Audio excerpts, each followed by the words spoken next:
I'm Ashley Dim, Program Manager for Virtual Care. So I'll just, I know we're post-pandemic for a while now, but I will, again, just kind of start a little bit back before pandemic and how we've come today. And then the focus is going to be on the virtual ERs, the virtual primary healthcare initiatives. And then I will touch a little bit on our updated statistics for nursing in virtual care, and then our overall sustainability for virtual care, which aligns with the Health Accord actions. So just a bit of overview on our team. So the Provincial Virtual Care team. So we have leads in each of the regional health authorities. So we'll all soon be part of the Provincial Health Authority. Doesn't change our functions. We've always functioned with a regional focus, and that just allows for continuity across, and then also reaching our provincial objectives. So we've always been this provincial team. So we have provincial governance for virtual care. So that comes from government for us to follow the mandates. And that links up with our provincial committees and regional committees, and all of those kind of trickle into the governance structure that we followed. It used to be telehealth, now it's virtual care. So we collaborate with a number of clinical programs. So, you might have been involved with any of our groups before, some of our clinical leads. We work with professional practice on certain specific initiatives, or just overall with certain clinical designations. The Department of Health and Community Services, we work with them regularly, the regional health authorities, of course, and then a variety of other stakeholders, some in private practice, and then most have linkages with the health authorities. So we're all clinicians, so our core responsibilities do focus on creating education and training materials. We tailor them specific to the clinical group that we are working with. We have a number of, general ones for our virtual care solutions, but we will make specific ones as well.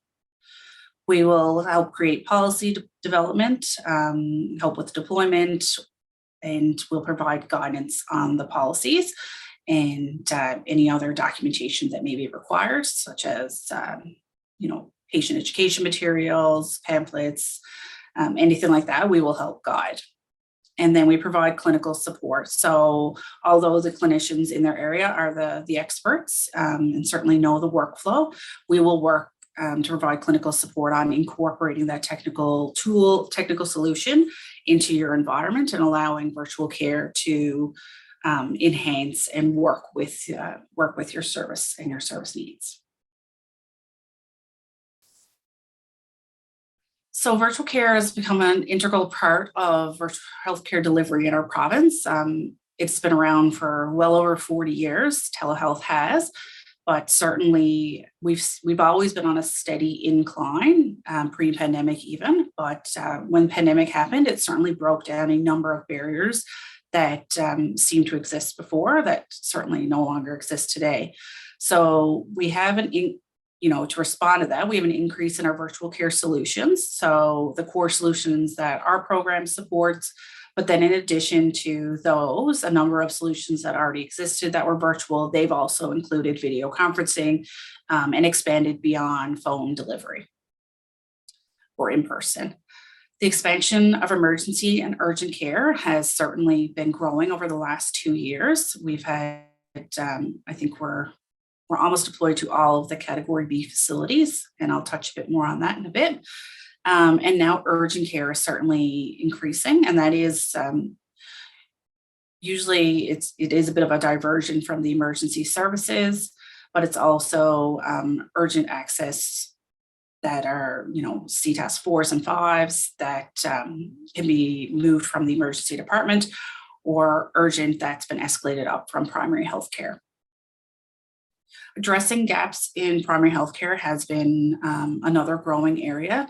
And as many people know, there's over 30,000 citizens on the Patient Connect NL register today without access to a primary care provider. So it's a significant number, and the province has been trying to address these gaps by increasing services, whether virtually or in person. So we are certainly working to collaborate where possible to expand those services.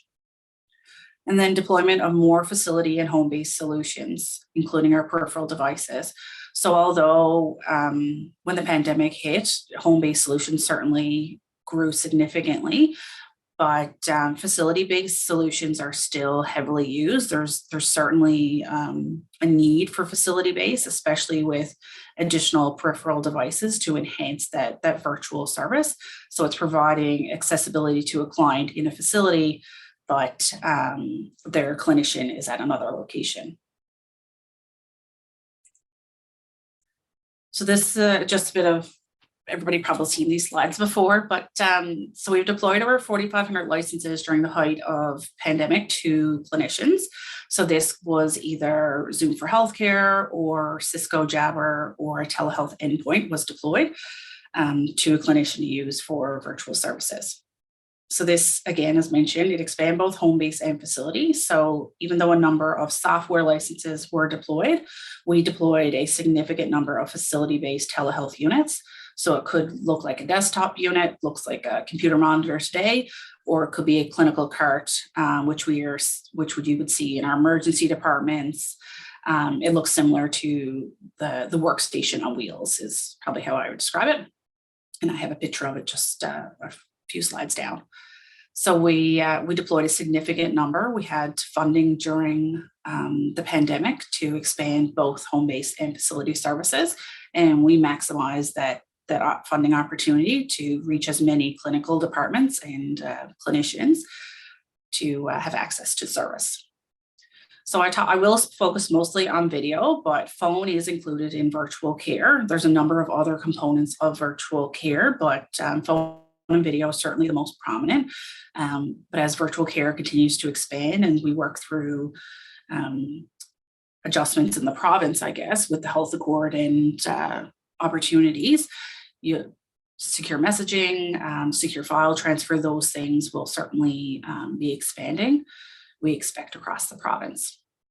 And then for other examples, you have EMR, which has added video access, and other solutions have added video as well.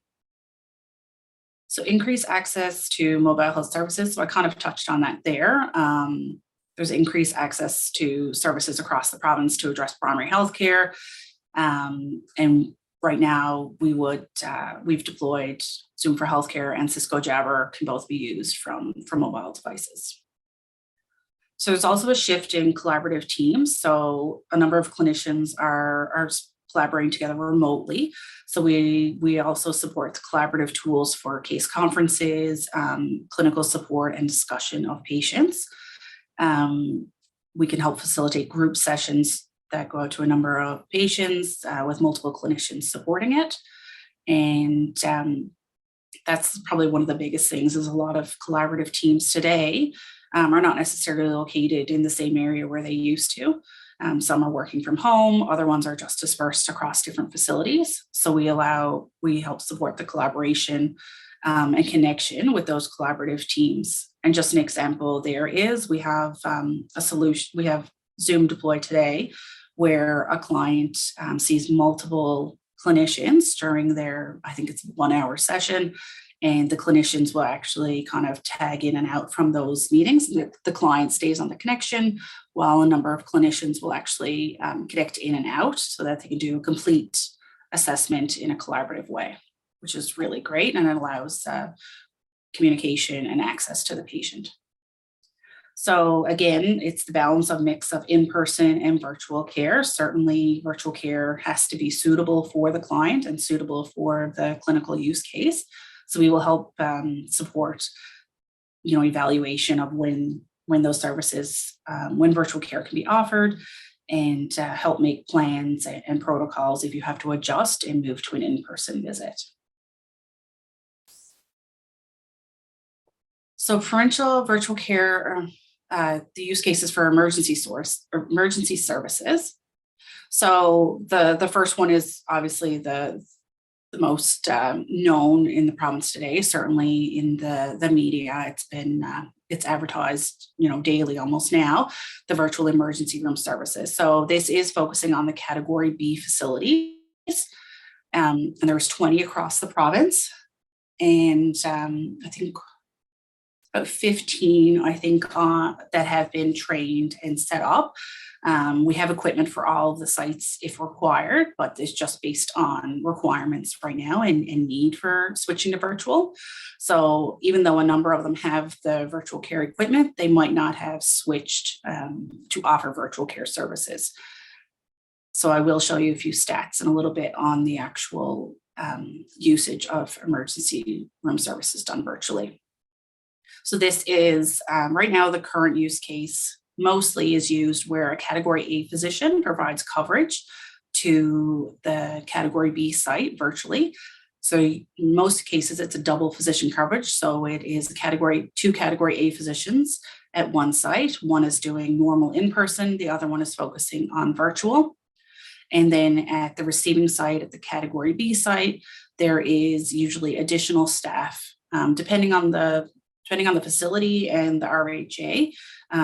There could be an extra nurse on, there could be, there's somebody for airway management, so it could be an ACP available.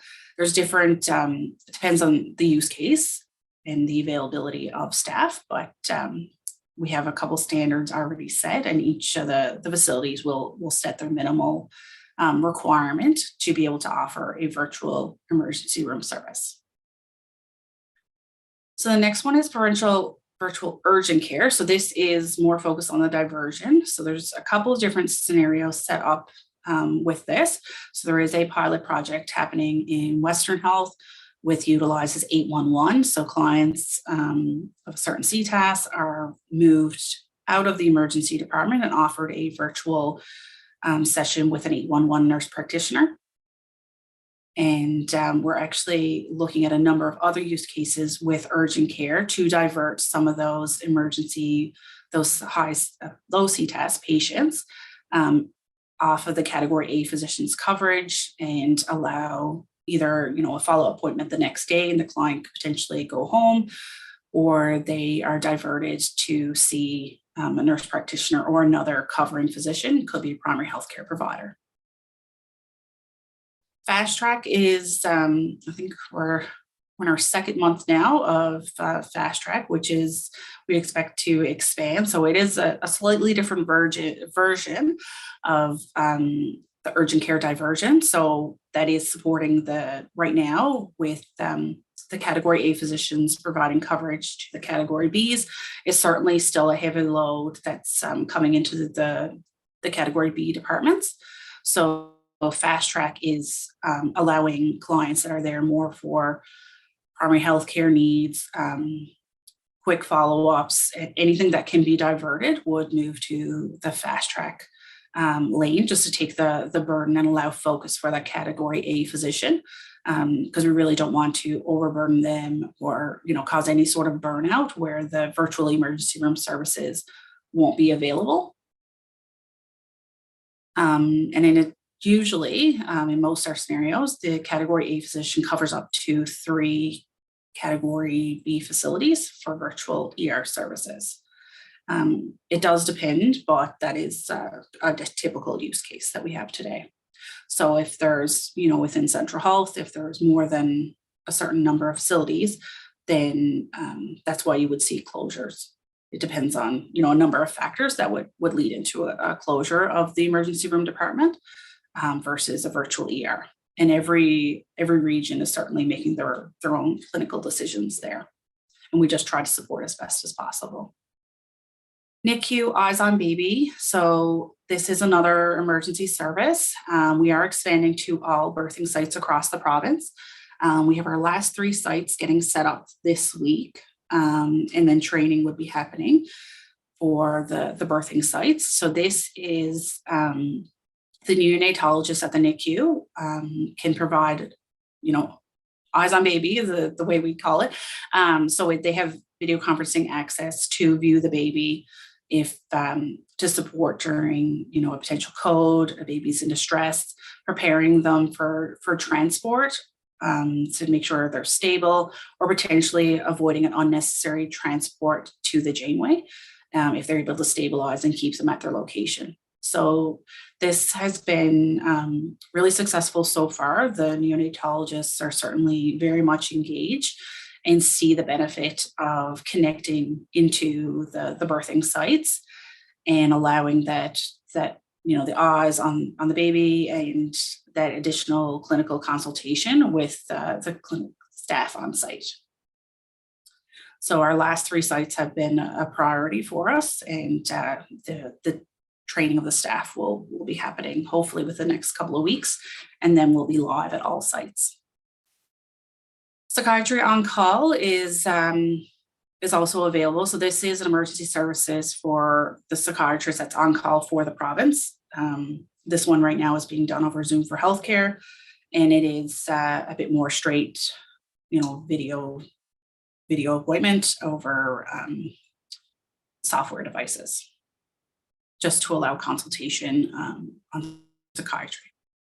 And the last one is PICU. So with the increase in respiratory illnesses over the last year and the success of NICU, PICU has come forward to expand into virtual care as well. So we are, in a number of areas, we can utilize equipment that is already available, such as in our ER departments, but we're also adding additional devices. I think right now we're focusing on iPads, which is allowing, a good enough video quality and connection for the clinical staff to engage from the PICU and assist with consultation.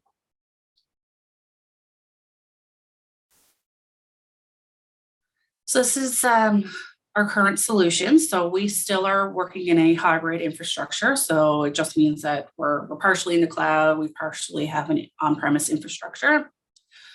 And this, we're working to streamline it to move more towards the cloud and streamline our services towards WebEx.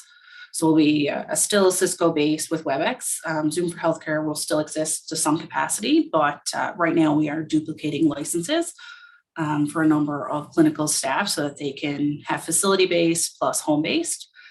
So this will allow them to kind of have one solution to meet both needs, which will be a lot more streamlined and user-friendly. So for our peripheral devices, we have a number of peripheral devices, and we're always looking for new opportunities, new solutions to test. And any clinical group that's looking to try a new solution will certainly help in any way to test them out and find a solution that works with their current needs and the technology that we have today. So we have e-stethoscopes. Right now we use it's called Echo, EKO. So we have 2 different versions, as you can see down on the bottom left. Just on the bottom there. So that's the Echo Duo. It looks like a little rectangle. We have one that's an Echo Core, and that one looks just like a stethoscope. We can actually buy an attachment and take a regular stethoscope, add this little digital piece to it, and it functions as a digital stethoscope. So we're able to connect those with iPads and our PCs to allow auscultation during that video conferencing appointment. And then we have a HD examination camera. So right now we use the GEDMED horoscope, it's called. We have a couple of different versions of it. All of them come with a general viewing lens, an otoscope, and a derm lens. And those ones are heavily used in a number of areas, especially with the virtual ERs. That's probably one of our most used peripheral devices that's been deployed. And then on the right, you can see our clinical cart. So you can see the desktop unit, the wall-mounted unit, and then our clinical cart. So the one on the right is our Visia clinical cart. You might see Amwell on some of them. But those are our most robust cart. It's an all-in-one. It's easy to clean.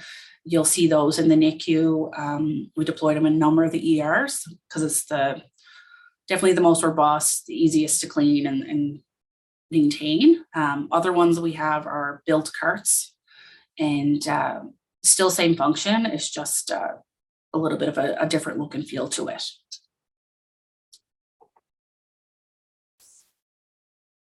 So for the virtual emergency rooms, this setup is very similar for a lot of our setups, but for the emergency room, for the provider site, it just shows how simple the technology can be for the provider. They can be on their laptop or a tablet. We don't recommend, a phone just from the size of the screen and video capabilities, but we certainly, iPads have been fine and their work computers. In-ear buds is all we recommend for the provider, just for good audio. You can use noise canceling headphones and other things, but for the need that we have today, in-ear buds will suffice. On the patient side, as I said before, so that's our robust clinical cart. And then we will pair it with the examination camera, a stethoscope, and the iPad. So the iPad is actually there for the stethoscope. It Bluetooth pairs to the iPad, and that it sends the auscultation to a dashboard that the provider would log in and listen to. So it is a little bit separate from the telehealth unit, but it allows this, go to the bedside with the iPad and stream it that way.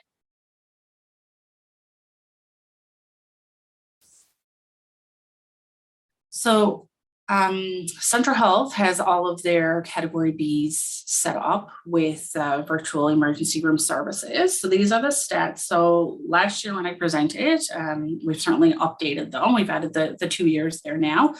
And it's important to note that these numbers are only when the site is open. So it could be that, for example, Brookfield, the number could have been a lot higher potentially if the site wasn't closed at certain times, or it all depends on which ones are closed, or on full diversion, and which ones are open versus which ones are staffed and open with regular operational procedures.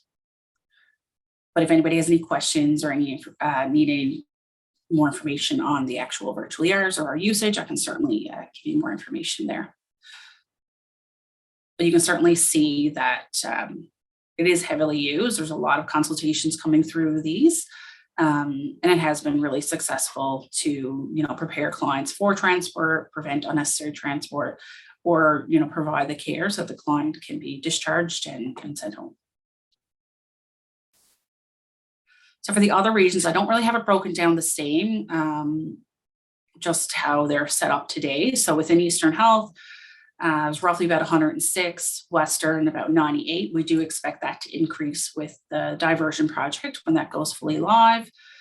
And then we always reference the coastal clinics in Labrador region. So they've always been functioning with this virtual model. So we do monitor their stats as well to be able to report.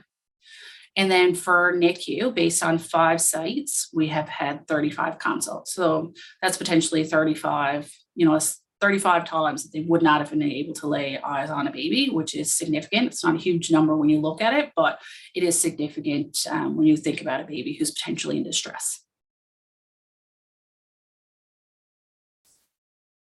So just a map. We do have an interactive map that will be back up on our website soon. It's for clients, clinicians to look and see where we have services available. So as you can see, the stars are our emergency rooms, and then the rest are just where there's telehealth endpoints available, and they're color coded for the RHA. That's the Grenfell region.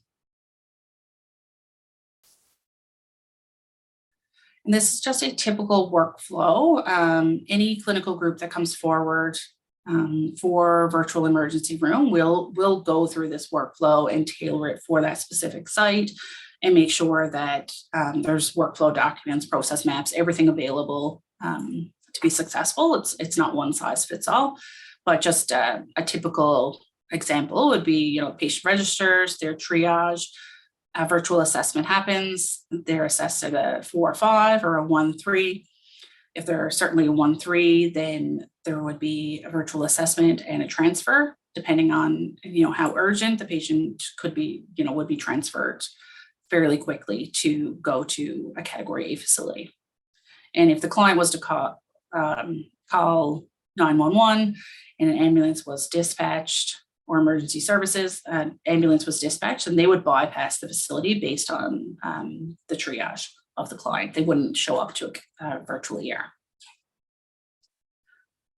And then our hopes is that we can kind of expand on clients. You might show up to an emergency room or potentially not have to show up to the emergency room at all, and you're offered an outpatient appointment. Right now, all clients are coming into the facility and they are receiving a virtual appointment if they would like to stay. Same thing as if you show up to a staffed ER, you sit and wait your time to be seen. So current gaps, of course, as we've seen across the province and for nursing especially, there's a large number of gaps in staff coverage and vacancies. So we know that there's a physician shortage for access to primary health care. We know, as examples with the virtual ERs, we're not able to staff all of these areas. So that's certainly a challenge that we are trying to address by offering virtual services and other collaborations to keep access and maintain services to some level. We still have mixed documentation systems. So as we expand with the new HIS, Health Information System, we're hoping to move away from this mixed documentation model. Right now, you could have a Category A facility that's seeing the client at a Category B, and they're using two different documentation systems. One could be using Meditech, and the other one could be using EMR. So the systems aren't necessarily talking to each other the way you would like. So there is, faxing and other methods having to be used to make sure that the documentation is consistent and meets all the standards. Inconsistent workflows is another area. So making sure we have proper support for the patients and the staff. So as we noted, every site is different, and we will work with each site to try to minimize any inconsistencies and always adjust the workflows to make sure we're supporting as best as possible. Today, we don't have connection with the transport or flight team. We have enabled the NICU flight team with iPads, for example, but the iPads they're cellular, but really we need satellite access. And we know certainly in this province that when an ambulance leaves on transport, there could be an hour, 2 hour, or longer where there's no cell access. So we are certainly promoting expanding to satellite access, which would increase the collaboration, clinical support through the whole journey for the patient. Increasing demands on the health system, as we all know, is always a challenge, and virtual care program is trying to assist where possible to address some of the demands and allow virtual services where applicable. So for virtual primary health care, as I mentioned, I think we're up to 32-ish unattached patients on the Patient Connect NL. So the number, it's probably even more since I last checked, but it is a steady rise of patients without primary health care access. As we know, across the province, a number of clients, because they don't have access to primary health care, a number of them are the ones that are showing up to these ERs and the virtual ERs to have access to care, because that is their only option. And then the collaborative team clinics that have been expanding across the province. So we will support them and help deploy virtual care where applicable. And we know that as part of the health accord that the collaborative team clinics will continue to grow and try to address the gaps in primary health care. In Central and Western, they have health hubs and health neighborhoods. Just slightly different models for access to primary health care. So virtual care has been incorporated into those areas to allow home-based services, but also have facility-based services where they have access to our peripheral devices, such as the stethoscope or exam camera.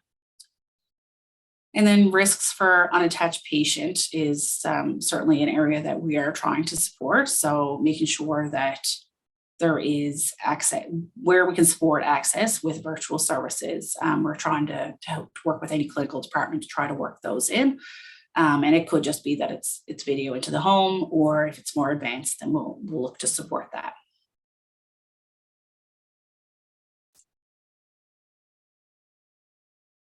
So primary healthcare and other initiatives. So just to touch on some of the other areas, not necessarily within primary healthcare. So I already mentioned the collaborative team clinics, which many of you probably know that are expanding across the province. So there's also virtual primary healthcare appointments. So they are occurring today, and we're hoping that will continue to expand. Virtual pre-admission clinic. So this has been launched within our Lab Grenfell region, and we do expect it to expand across the whole province pretty quickly, just given its initial success. So this is a client is getting ready for surgery in St. John's, and they actually do their pre-admission assessment over video where they come into a clinic at their local facility. They are seen by the nurse, they're seen by the anesthetist, and this helps cut off time that they don't have to travel. So they might not have to travel an extra 2 or 3 days, could be an extra week that they wouldn't have had to come, take time off work or make arrangements, and the cost associated with that, lost time work or childcare, anything like that. It also helps prevent unnecessary transfers or an unnecessary travel. So the client, they might need additional follow-up based on one of their scans prior to or their blood work. They can potentially have that follow-up and make sure there's no delays in their surgery, or if longer follow-up is required, such as a heart murmur needs follow-up, then they could reschedule that surgery and make sure that the client, because if not, the client would have traveled to St. John's, found that out, and the surgery would have been canceled. So there's certainly opportunity, and we are in the very early stages of this. I think we're about a month or 2 in now, and it has been really successful. So we're working through, we're adjusting as we go and planning for expansion. St. Pierre Miquelon Virtual Care Services. So we're just getting ready to expand here as we provide services to these clients. We're trying to allow for virtual services so they don't have to leave their country to come over where applicable. So we're hoping to get our first few patients set up within the next month, which is really great. And then the last one is our virtual care RFP for virtual ER and primary healthcare services. So this one is still in the planning phase. I guess the RFP has been complete, and the recommendation has gone forward for additional support for ER services and primary healthcare services. So looking for a vendor to support that. So we're starting to have a lot more on that one within the next year, I'd say. So virtual care and nursing, here's just a little snapshot of, this is based on any clinicians that come through using Zoom for Healthcare or Cisco Jabber or one of our telehealth endpoints. So they either are scheduling through iScheduler or they're scheduling using Jabber or Zoom for Healthcare. We tag all of our information so that we can do this reporting on clinical groups, sites, departments, a number of different ways so that we can provide this reporting regionally and then to the province, to the department for evaluations and stuff. So it's just a snapshot of registered nurses and nurse practitioners and the usage. If it was a registered nurse and they pick up an iPad to support a client who's on a acute care floor, for example, we wouldn't capture that nurse was part of that consultation or part of that service because they're using a generic account. So this is clinicians that are scheduling it and participating as the main resource. So we know that certainly the numbers would be a lot higher if we were looking at more of our generic devices as well. And here's another breakdown. I know it's a bit busy. The slides will be posted, but if anybody wants any more breakdowns, they can certainly reach out. So this is for registered nurses based on department. So you can just see the number of usage, Mental health and addictions is certainly a large area that's always been heavily using it. Primary health care, chronic disease, another example, and then community health. Those are some of the really big users, and children's and women's health. And the next slide is for nurse practitioners. So mental health and addictions again, correctional facilities. That was where corrections was brought under healthcare, under the Regional Health Authority. The access we're now tracking that access to health services with corrections.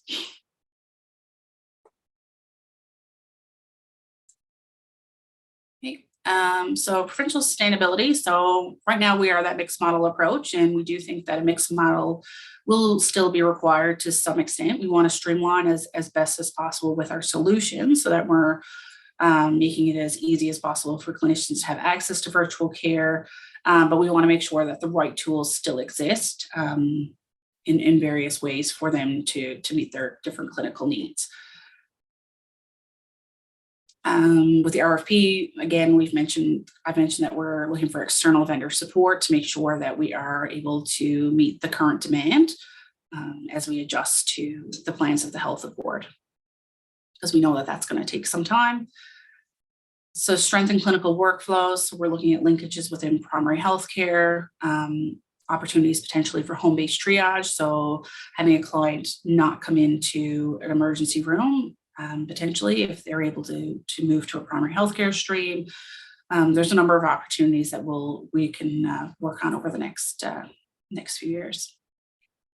Provincial integration and interoperability of virtual care. So as we move with the HIS, the patient health record, there's a number of opportunities for us to be further integrated and interoperable for virtual care. Right now, if you want to book at a facility-based unit, we still use iScheduler because we don't have access or insight into the room booking system, for example. Also, if clinical support is required, we have no other way to request a nurse or an LPN to support a clinical appointment. So we're always looking for opportunities to be more integrated and more interoperable with our services. So that it just makes it easier and more efficient for clinical staff to be able to use it. And then again, from the Provincial Health Accord Blueprint, virtual care is listed throughout a lot of that document if you had a look. So where, there's interim plans and long-term plans to support virtual care and the growth to reimagine the health system.